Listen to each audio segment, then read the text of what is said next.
I think if you look at where other industries have gone before us, and I think where clients are looking from an interaction standpoint, and then you also look at the rise of some pretty amazing technologies that are coming, those adopters and those integrations of how we integrate really well with this breaking technology that's coming forward, I think is going to be the secret sauce going forward.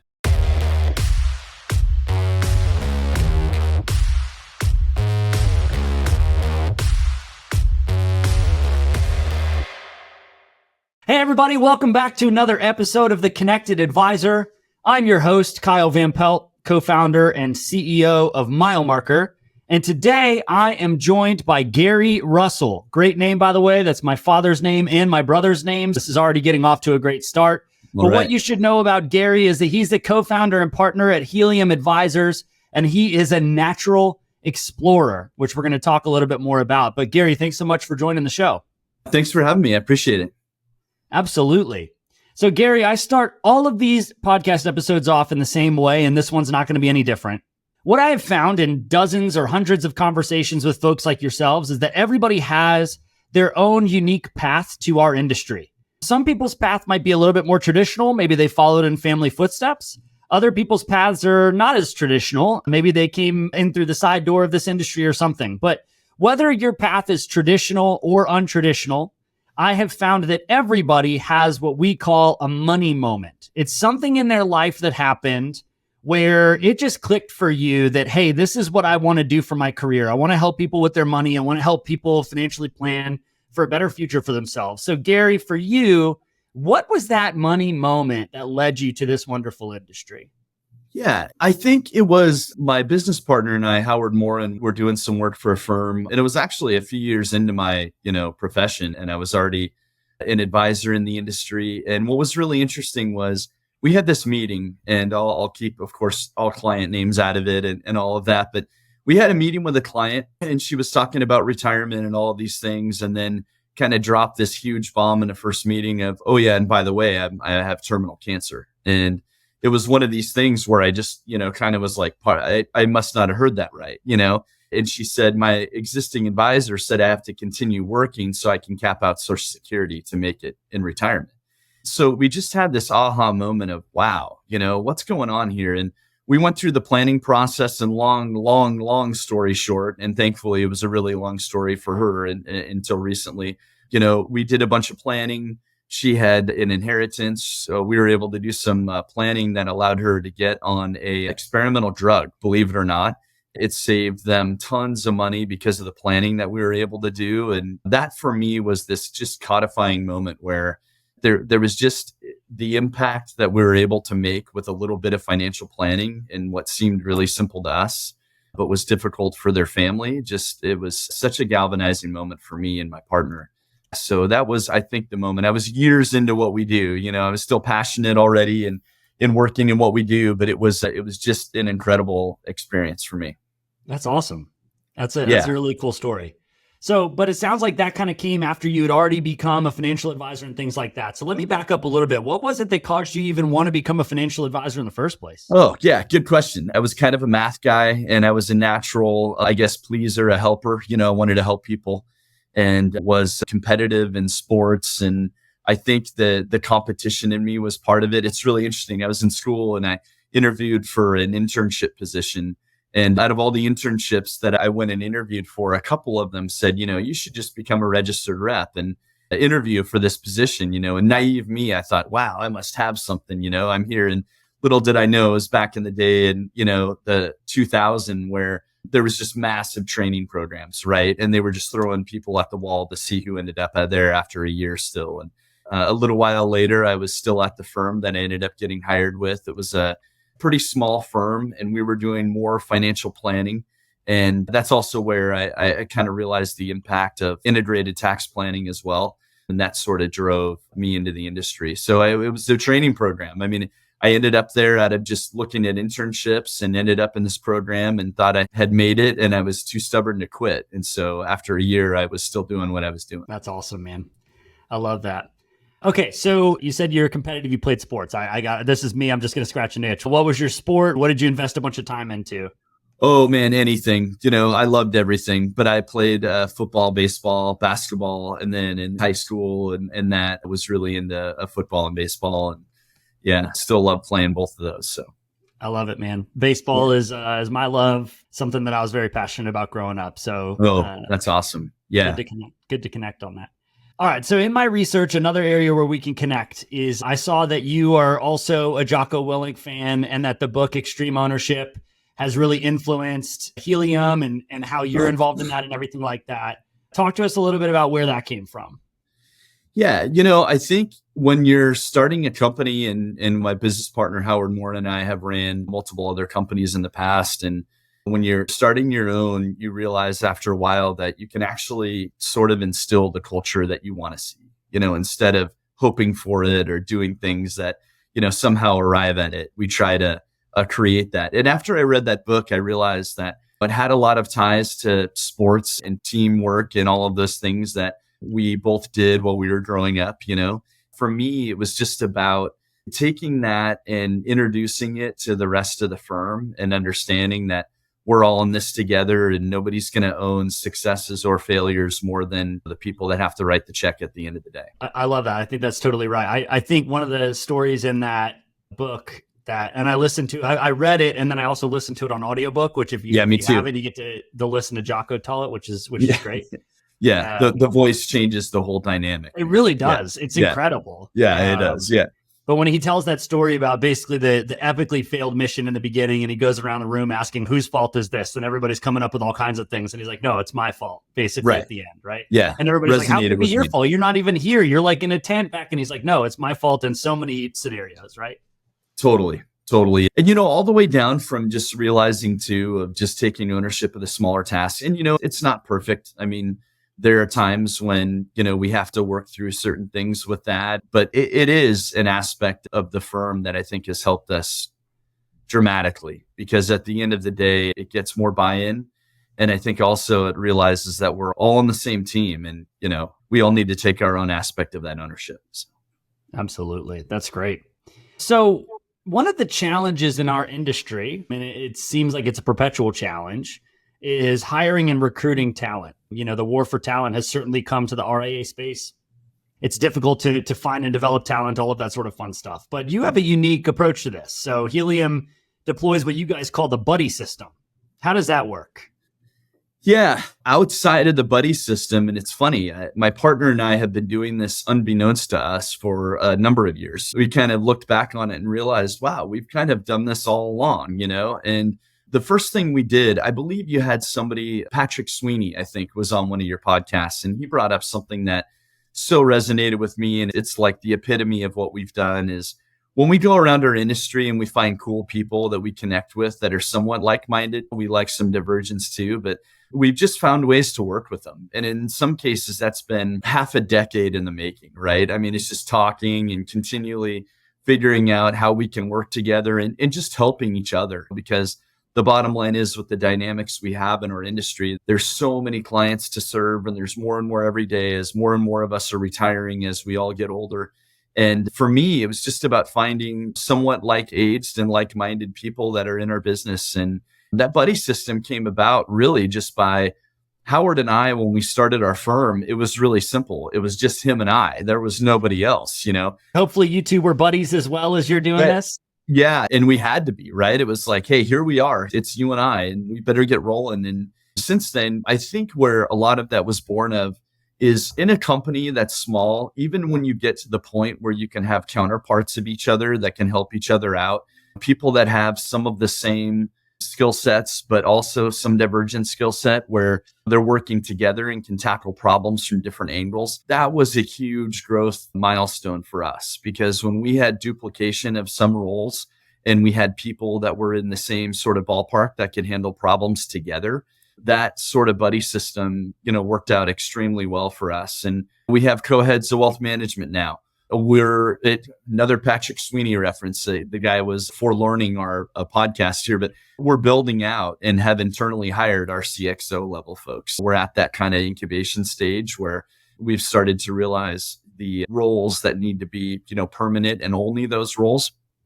And even then, we have two kind of controller type folks and CCOs that are sort of coming up together as well at the same time. And all of those systems, I think where it really helps is you're in the same phase, you're in the same stage, and you're able to have another sounding board that's in the same position you are virtually to bounce those ideas off of each other. And I think that's always been really helpful.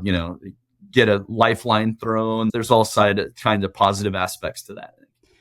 What would you say to somebody who says, Gary, that all sounds well and good, but that seems like a lot of investment to sort of have two people at each spot or co-people at each spot or whatever? I mean, I can barely find somebody to fill one of these roles, let alone two. So what would you say to that?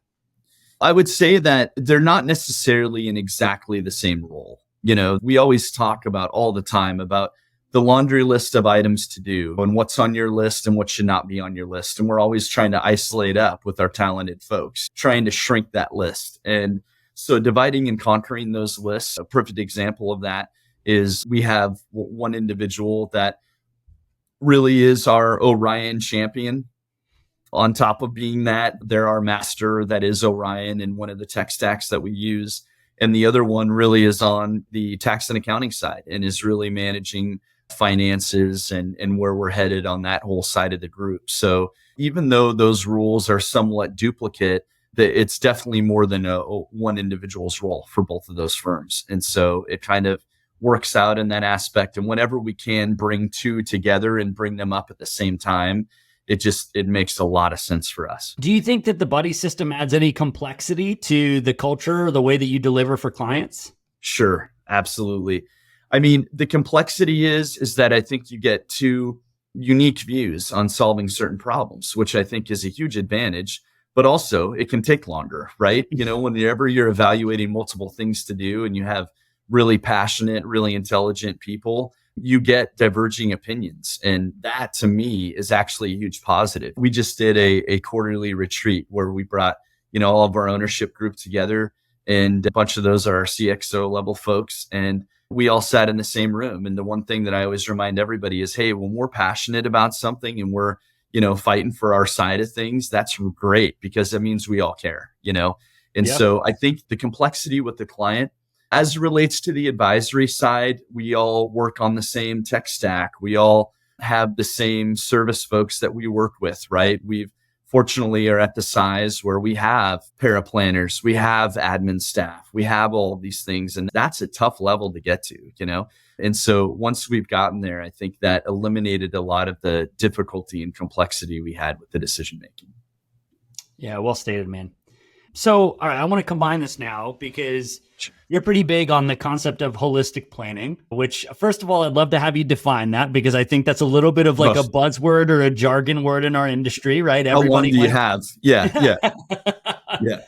Yeah. I mean, listen, Gary, everybody in our industry went from, hey, I'm a broker to, hey, I'm a fee only planner and I'm a fiduciary. That makes me different to, well, everybody's a fee only fiduciary now. So now I'm a holistic planner. So talk to us a little bit about how does Helium define holistic planning?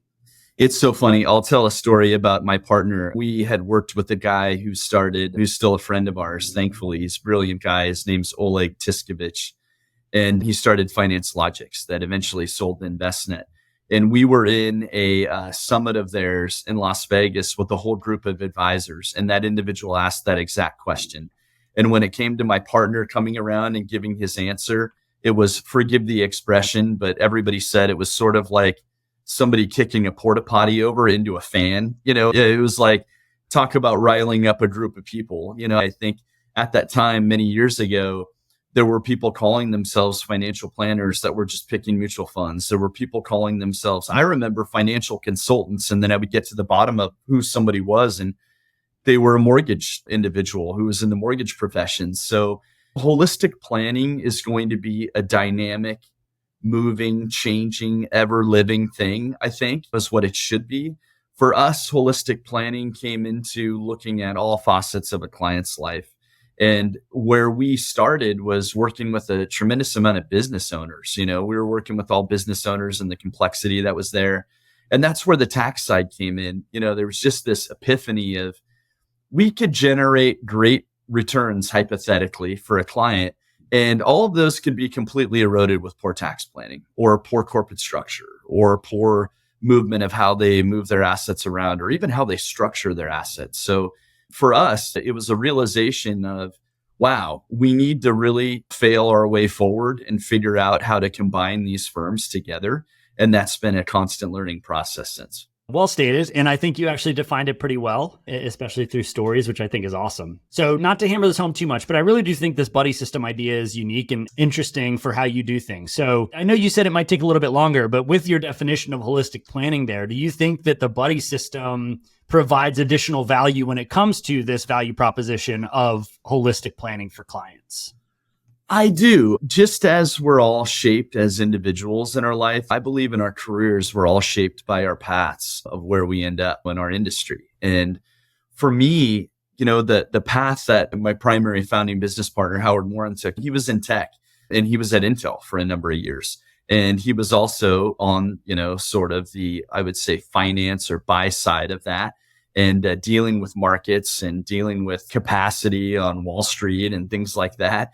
And so the path that it takes to get there is really what forms a lot of your knowledge base, I think, or your ideas and how you come upon and solve problems. And so when it relates to solving those problems with clients, the thing that we've always said for a number of years now that took us a number of years to learn, because I guess we're slightly slow learners, is there are so many ways to solve the complex problems that clients have. We could get 10 advisors in the room from different backgrounds, and maybe 5 of them will come upon the same primary solution, but the other 5 may have really broadly diverse reactions and paths to that same solution. And some of those where I think it gets really unique and where I think the value arises with this whole holistic planning thing to tie that into is the one that works with the personality of the client and the family and the business that you're working with the best. In our opinion, those are the things that they're going to stick with. And when they go back to their values, they're going to rely back on what makes the most sense to them as the individual, as the family member, as whatever it may be, the business leader. And so for us, when we're driving that plan together, a lot of times we're bringing some ideas that are outside of the box. Like that's our goal. And we may not end up executing those, but we are at least looking at those and sharing those so that we see how that resonates with the client. And so I think that buddy system, whether it's 2, whether it's 4, there are times we have an entire team of folks that are working on one problem, just bringing all the ideas to bear so we can kind of rank and file those, share them with the client and see how those resonate. Yeah, well stated, man. Awesome. This podcast is brought to you by Turncast. We make game-changing content for fintech and financial services companies. Learn more at turncast.com. I want to shift and talk a little bit about technology. So Milemarker, obviously a technology company. We love to talk with folks like yourselves about solving this ever challenging spaghetti problem of technology. You've mentioned it a couple of times. I mean, it's pretty well known that tech embracers outperform firms that don't embrace technology. How do you and your team and your partners think about technology at Helium? I mean, you said it, obviously embracers.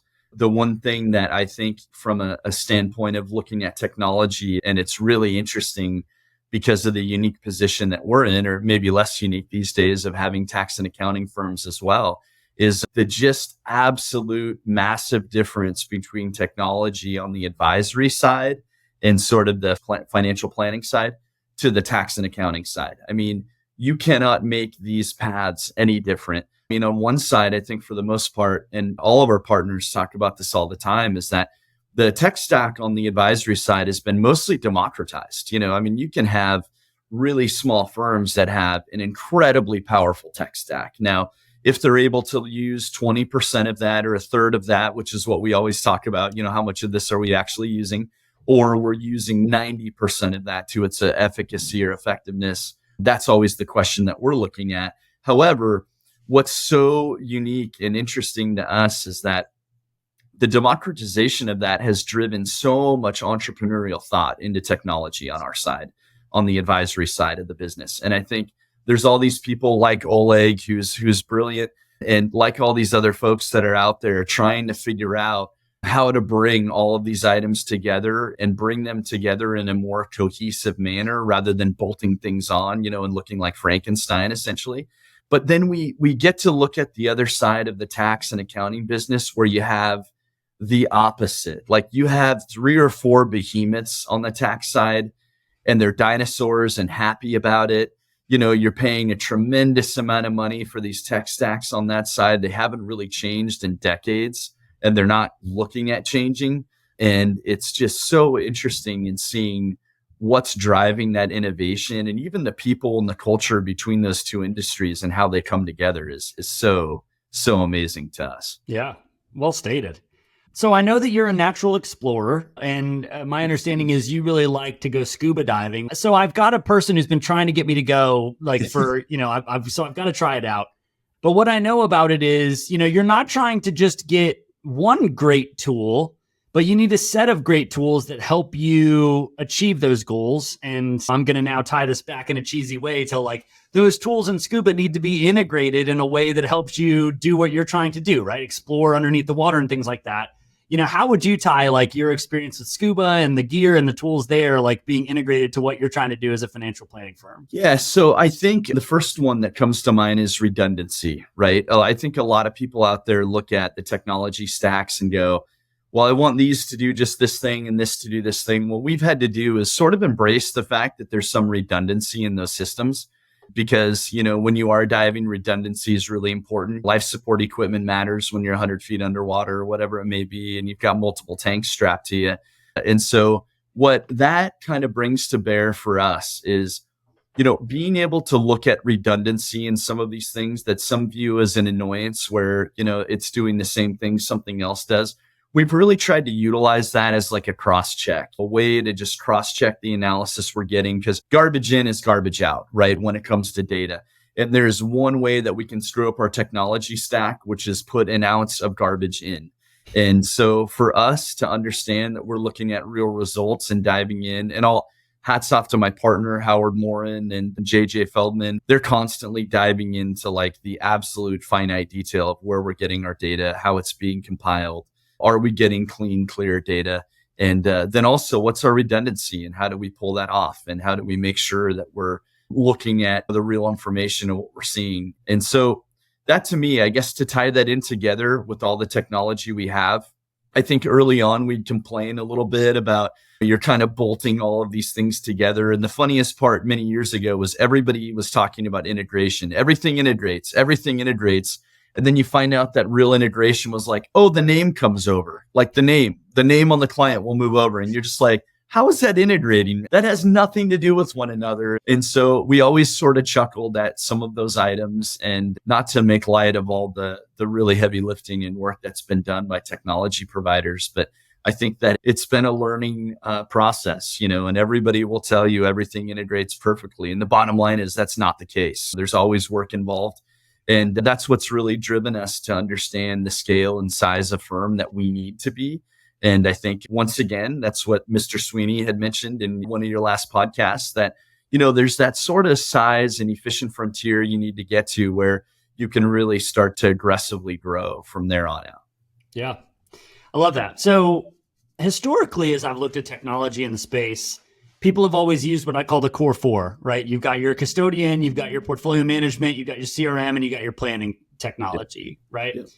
But I think as we talk about holistic planning and how things are going there, do you think there's any necessary tools that have to be added to those core 4 now? Or do you think you can still provide holistic planning using and leveraging only the core 4? Wow, that's a great question. I think that's going to be one of the big answers, because I think the firms that continually provide more holistic planning are going to be integrating more of these data points and facets of what everybody deals with in life. I mean, as advisors, we get some of the funniest questions, and it leads us down these paths where we become really unique experts at some really weird stuff sometimes, I mean, there's questions from clients where you're like, man, I never thought of that. Like, I don't even know. Let me research that for you and let us dive into it. So I think if you look at where other industries have gone before us, and I think where clients are looking from an interaction standpoint, and then you also look at the rise of some pretty amazing technologies that are coming, those adopters and those integrations of how we integrate really well with this breaking technology that's coming forward, I think is going to be the secret sauce going forward. We always talk about, we don't want to be in the front 1% of that technology, but we want to be in that first 5-10%, right? We don't want to be the testers, but we want to be the early adopters for sure. And I'll tell you, the dynamic that makes me think about it all the time is just age. I mean, I forget the statistic.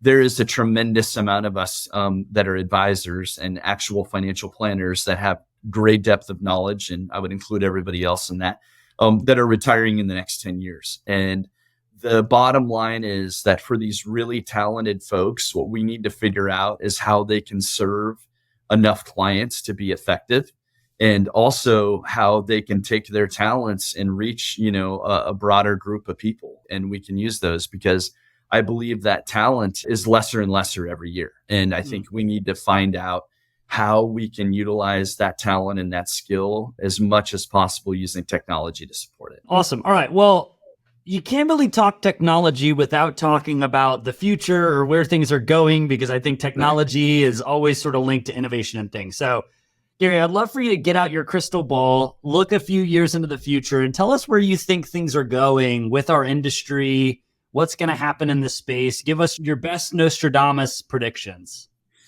Yeah, a couple of things. One that everybody would always, state, and I think it's no secret. First one's consolidation. Consolidation's going to continue to happen. And then the folks that win sort of that consolidation battle, I believe, are the ones that are going to start integrating differentiation with additional services to be able to integrate some more services that clients need to go out and utilize every day in their life while still claiming independence and being able to state independence and show it. I think it's going to be so important. I think the integration, I believe there's no way AI is going to seamlessly wipe us all out, much like everybody said robo-advisors would. But I do think the first step in utilizing that is going to be that integration with AI. You're going to have a real human working in a buddy system with a few advisors and understanding what AI can do to help. And I'm already seeing some of the larger firms do some pretty cool stuff. But again, with the democratization of that technology, I think you have the ability for really small firms to innovate and pivot and move quickly on some of these things. And how they do that in a thoughtful way, I think, is going to show a lot of winners and maybe not as many winners in the future. With any new technology, I think there's the ability to level the playing field a little bit, especially if everybody can access it. So I think there are going to be some really brilliant, open-minded people that are going to figure out how to use that in really unique ways that are going to change some of the landscape of how we do things. Great answer. Great answer. All right, Gary. So we are going to move into the final segment of the show, one of my favorites. We call this the Milemarker Minute. It's kind of a series of lightning round questions that we throw at you, get to know you a little bit more outside of the industry. You ready? Yeah, I'm ready. Let's do it. Awesome, man. All right, my first question for you is, if you could travel anywhere in the world right now that you've never been to, where would you go? Oh, gosh. We have some folks in the Philippines that we've started working with, and I've never been there.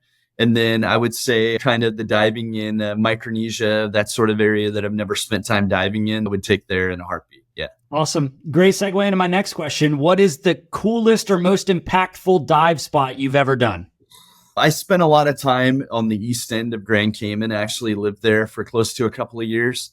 And I think the east end of Grand Cayman has some of the most unique wall and swim through features in the world, in my opinion. So for that, I would say that area is very special for me. On the kind of east and northeast end of Grand Cayman was pretty incredible. Yeah. Have you ever had any close shark encounters while diving? Oh man, yes, I absolutely have. I have unfortunately touched sharks. Yeah. For the most part, when you're around sharks, there's that great fear. 99% of the time, you're just watching an amazing animal glide through the water and come check you out and then move on. But yeah, there were a few encounters. One of them that was so cool. I was coming up a dive on a big wall, and then right in front of me was about a 12-foot hammerhead that had huge hammers on it. And we surprised each other, and all I did was just turn around, and literally when it turned, it like pushed me back with the water flow from its tail. That was pretty awesome to see. it had absolutely no interest in me and just swam away. And yeah, a few others. There's been some interesting ones, but I have still all my limbs and never been bit. And I think being in the water with an apex predator like that and seeing them in their natural environment is an absolutely amazing thing. And you see it on TV. It's when you're in the water with it, it's a whole different world. You can really absorb that and understand how amazing those animals are. So, love it, man. Awesome. What is the best book you've read in the last year? Yeah, there's a book that was called Slow Productivity. And I don't know if you've ever read it, but for Cal me, Newport? Yeah. And it was great for me because I think in the world we're in, and it was referred by our CIO, Cyrus Amini, who's an awesome guy. He's a CFA, brilliant. And it was referred to me, and it was really compelling to me because we always hear the pace in our financial world and in the states that we're in of just go, go, go, right? Like we never stop. We're always, money never sleeps, all of these things. And it made me realize that these really important decisions, some of them take a tremendous amount of time. And as you go through the industry and you're like the only advisor, CEO, chief bottle washer in the office, and then you slowly move up and eventually you're washing less bottles, only late at night when nobody else is there and you're doing other things. And even as you're starting to not really take on any clients anymore, you have other advisors, you're doing other things. You have to go from this pace set that's a little bit different because the integration of the decisions that you make and how you bring them to the team really matter. And we've learned that by doing it poorly, and failing our way up and learning that, sometimes these quick decisions that aren't maybe as well thought out from a firm perspective can create some learning environments, but sometimes you have to really slow down a little bit and take, I guess, more opinion and teach you to sort of change your mindset a little bit as you're going to a different role inside of a company. Awesome, man. The last question for you. If you were not being a financial advisor, what career do you think you'd be doing instead? It's so funny. I was diving in the Cayman Islands and I met a good friend of mine and he looked at me and he was like, "Hey, you have one of the coolest careers. Like, I would love to be a financial advisor." And when I was a lot younger, I was a dive instructor in the past as well. And then I was like, "Hey, well, what do you do?" He's like, "Oh, I'm a fighter pilot." And I was like, "What? Like, how is that possible?" And it just goes to show it's a story I tell a lot with a lot of clients and people. And it just goes to show, like, whatever you're doing, there's always some aspect of the grass is greener over there and better. I've since become just a private pilot and I love flying planes and especially, the time machine aspect of getting me or my family around and being able to be home for dinner at night. We have offices that are fairly dispersed. And so being able to get to those a lot faster. But yeah, no, I think it would be something in the pilot or diving adventure realm. I like to build things. But at the same time, some of those challenging things are fun for me. Awesome. Gary, that is the end of the Milemarker Minute. This was a really fun conversation and episode. Thanks so much for coming on and dropping some insights and some knowledge and bringing some humor and some cool different perspectives to the show. Yeah, thank you for having me. This is great. Absolutely. Likewise. All right, everybody, that has been another episode of the Connected Advisor podcast. Please make sure to click follow or subscribe wherever you're listening to this. And if you'd be kind enough, drop us a review. But until the next time when we have one of these, I hope you have a great week.